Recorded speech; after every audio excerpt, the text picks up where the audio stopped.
Hi, welcome to Parent Alienation's Child Abuse Unfiltered. Thank you all for being here today and welcome to the new subscribers. I thank you all and appreciate every single one of you.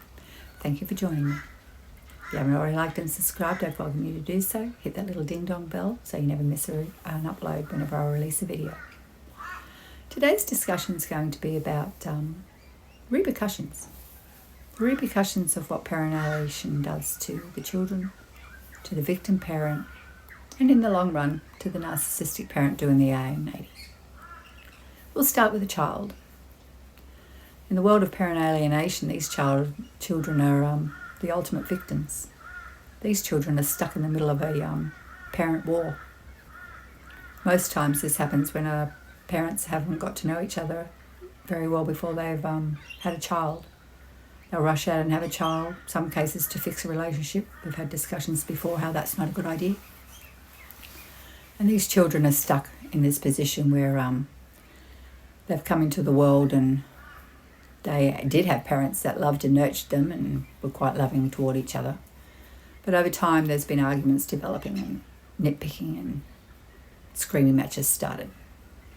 Now as a young child, if you're listening to your parents scream at each other or verbally abuse each other, which is what happens when one of the parents happens to be a narcissistic person and believes that everything they do is right and the other person doesn't get a say or even listen to. Quite often the other person will be put down, criticised, degraded in many ways, verbally. And these children have to listen to this. This causes confusion in a child. This causes fear in a child. This causes these children to wonder why, to question. Was it something they'd done? We've talked before about how children blame themselves, how the children go through their lives blaming themselves, particularly if the parents have split up and they have to share two homes to see their parents. And when they go to these two homes, you'll have one parent that will go and spend time and be happy to see their child. But you'll have the other parent that uses time to criticise the victim parent, everything the victim parent does, says, who they're with, what they're doing. They feel like they're entitled to still be involved in this person's life, regardless that the relationship's broken down. Now, these children love both their parents equally.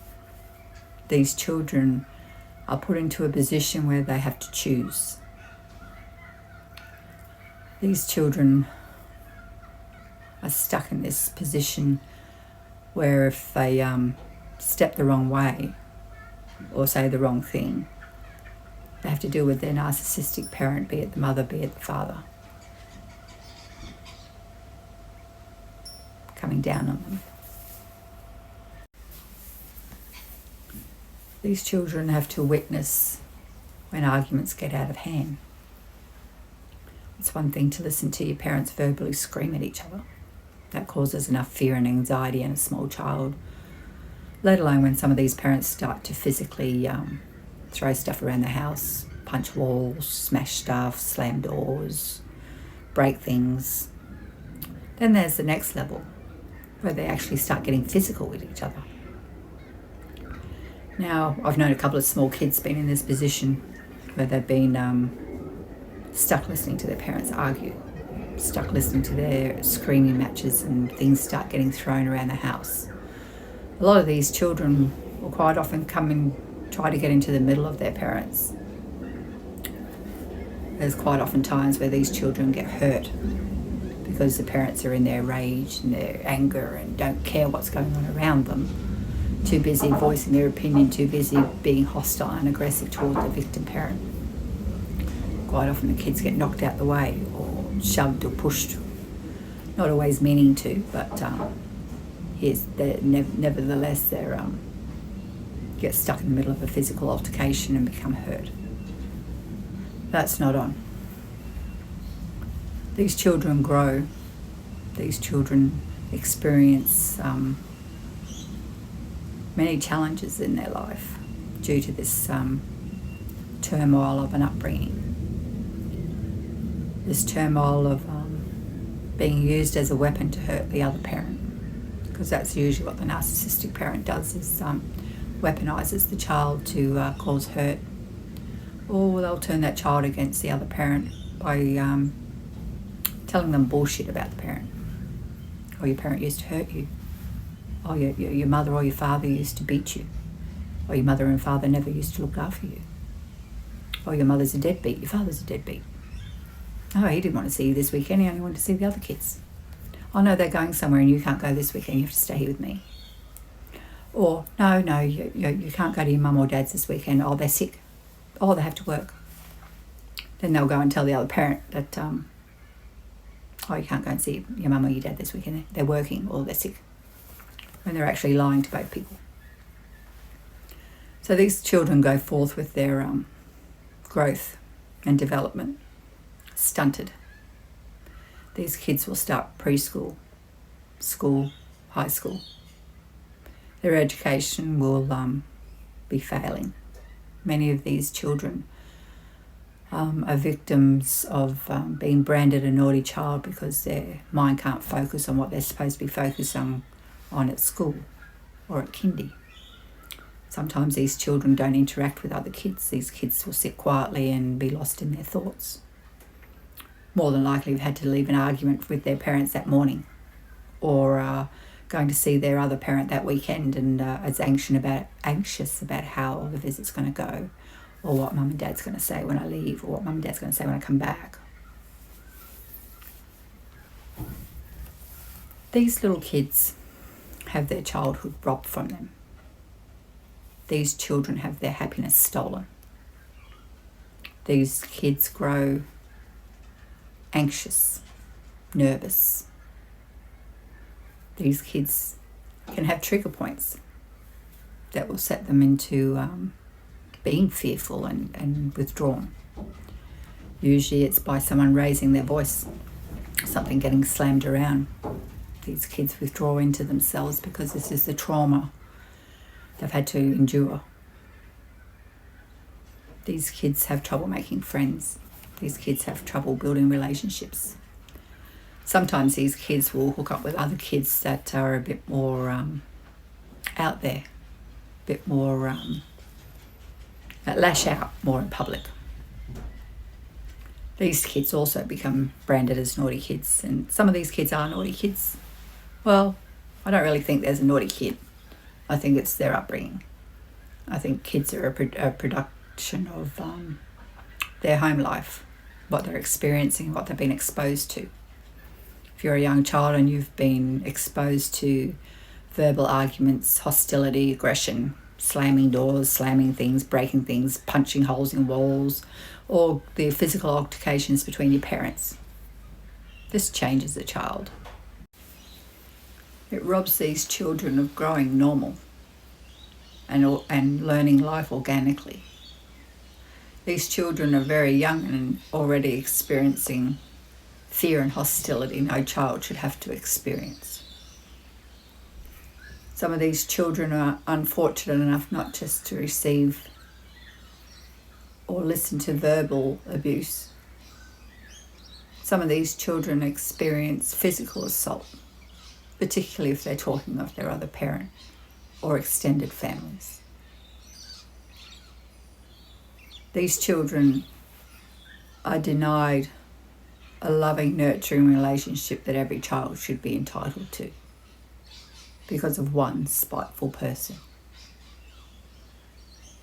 Let's move on to the victim parent. What are the repercussions of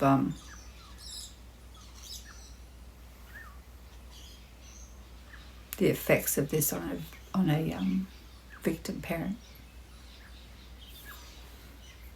Repercussions are devastating. Those parents out there that are experiencing this know exactly what I'm talking about. You have a child that you've loved and you've looked forward to coming into the world to see. You've watched that child grow inside yourself or inside your partner, if you're a man. You have a bond with that child as soon as that child's born. And the heartache that comes when You're no longer allowed to see your child due to the arguments and hostility that's now become part of the relationship you're in. Again, because not getting to know each other. The verbal arguments with somebody you've probably never had an argument before to this level of dealing with a narcissistic person. Because arguing with a narcissistic person is a whole new level of having a discussion with somebody. You can't have discussions with a narcissistic person because they are not open to a fair dialogue. Because in their mind, if you're saying something negative about what they're doing or what they're saying or how they're acting, then this only escalates their hostility. And while one parent may be civilised enough to try to keep the tone down and keep things mellow because there's children watching, and as I've stated in all my videos, children are always watching. They're always watching, they're always listening. Don't be fooled just because you can't see them that they don't know what's going on, because they do. Children are well aware of what's going on inside in their own home. So don't be naive or stupid to think that that's not a case, because these kids see, these kids hear, they feel things, they know. They know. And you're only fooling yourself if you think it's not. But the victim parent try to keep things cool and civil, even when it comes to co-parenting. This doesn't work either. It's pretty impossible to co-parent with a narcissistic person, because this narcissistic person will disagree and reject everything you have to say, will talk down about everything you're doing. This narcissistic parent doesn't care about your feelings or your child's feelings. These narcissistic people want to be the centre and foremost of everybody's world. And in their minds, they believe whatever they say is the truth. So they're not interested in anything anybody else has to say. And if you're saying something against them, then you too could become the victim of a narcissistic person. These parents, be it mother or be it father, as I've stated many times, this is not a gender-specific thing. This is something that happens to both sides of the field. They have the world totally flipped upside down. In a lot of cases, and these are the experiences that I've heard about and experiences very close to me, that it's very hard to come to terms with falling in love with somebody and having that person turn on you.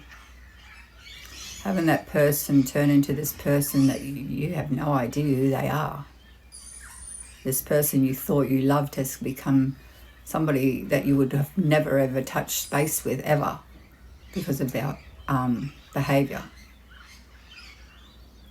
This narcissistic person you've got in your life has turned into this evil monster, so to speak.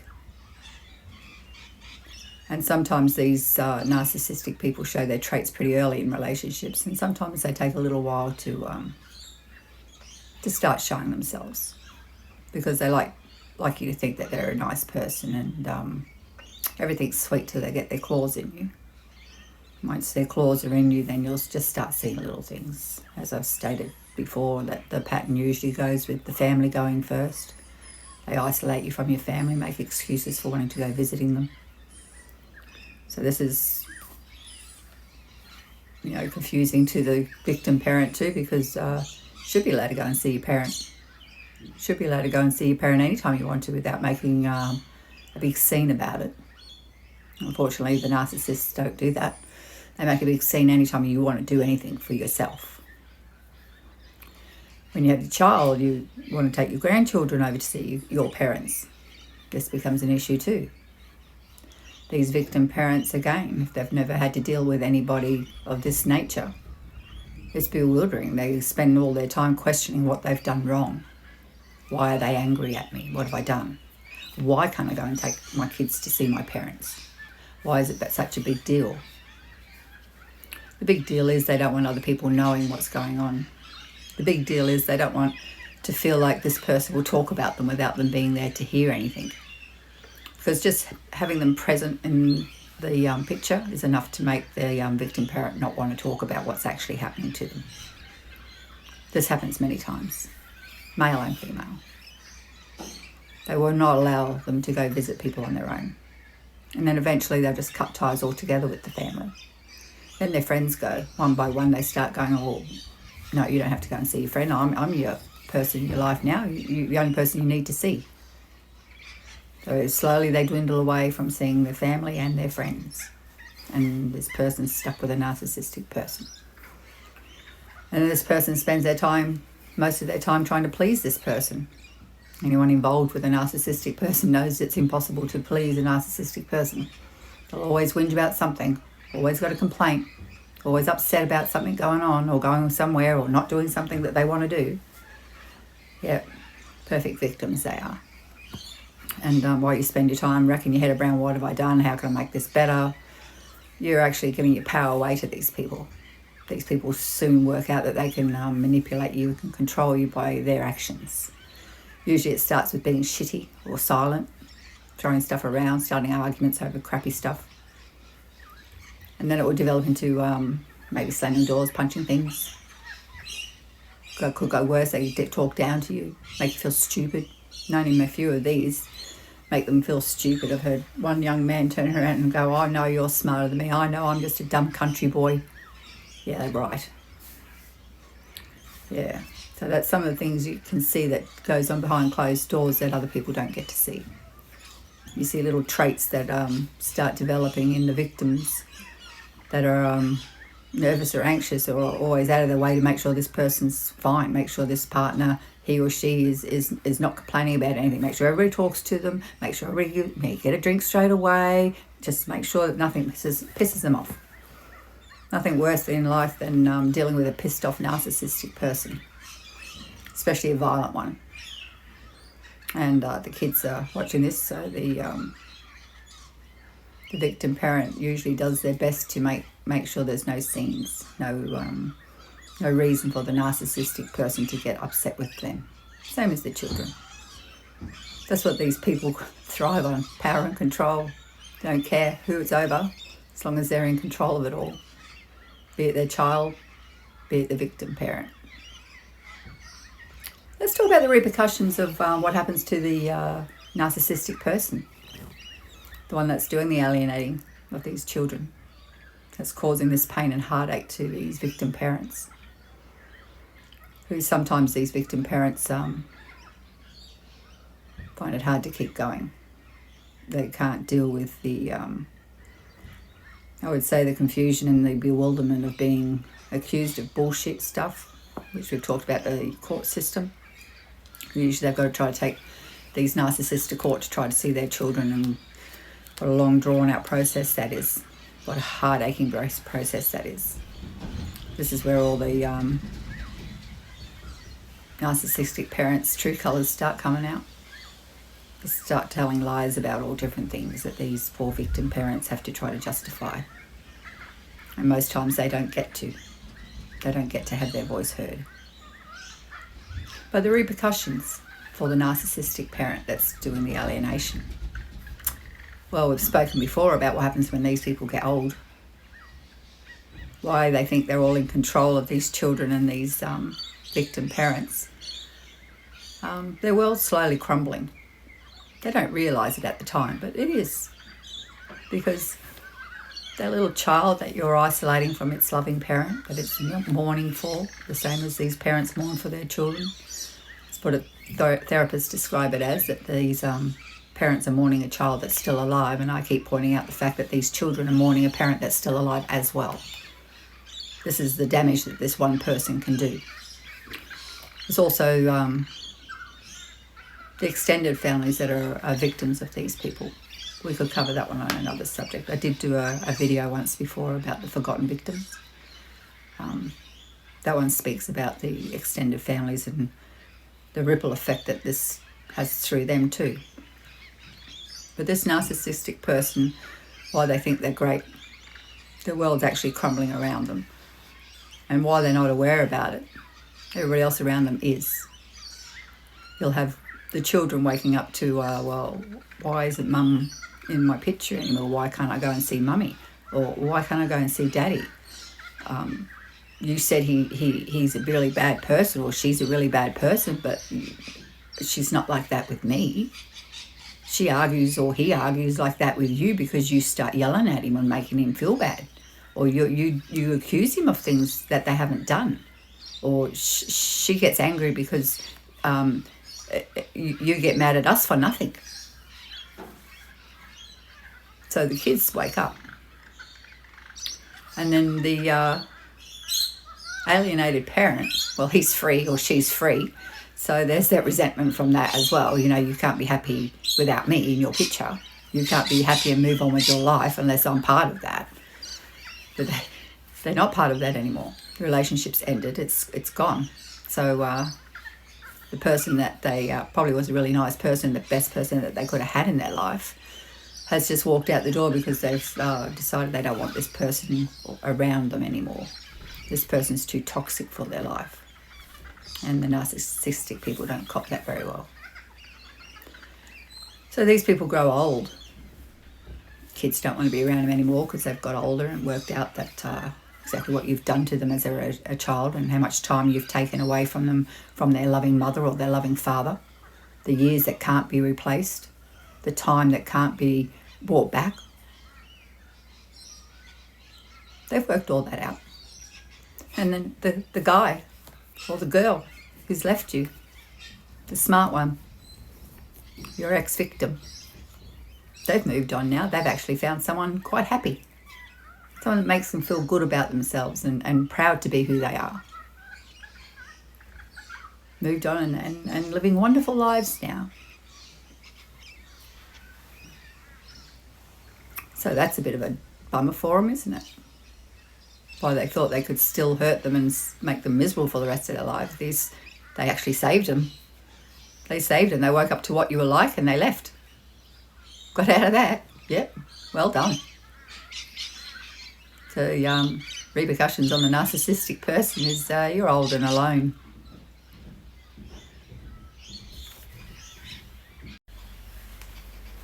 You want to know the amusing thing about that?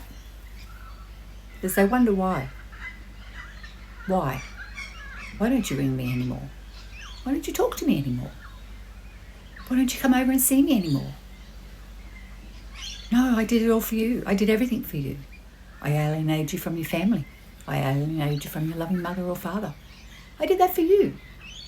No, it wasn't because I was mad with them or anything like that. No, I did it for you. Really, I did. Yeah, continue lying. They're a wake up to you now. They've lived with you, remember? They know exactly what you're about.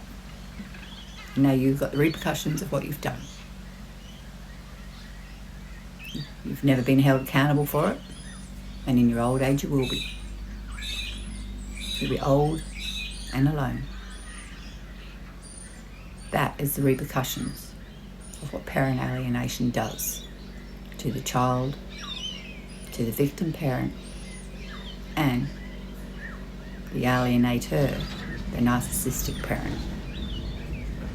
I'll leave it all there for today. Thank you all again for joining me, and if you haven't already liked and subscribed, I'd welcome you to do so. Stay safe, everybody. Stay happy. Catch you in my next one. See you guys. Bye.